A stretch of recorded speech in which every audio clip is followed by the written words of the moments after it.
Hello guys, good afternoon everyone. So ngayon, nag-update muna tayo sa mga tinatanim natin mga gulay na katong gisidling na ako. So update lang tayo kung nitubo na ba siya or wala. Amo ni siya guys.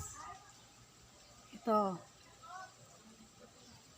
Nitubo na siya. Muna'y kamatis o atsyal. So kanig guys, nitubo na jud siya. Akong mga naitanim po yung mga kamatis ko at mga atsyal. Ito po. Malaki na po sila po. Tapos I'm so happy na malaki na po at tumubo sila ng malusog. Yun.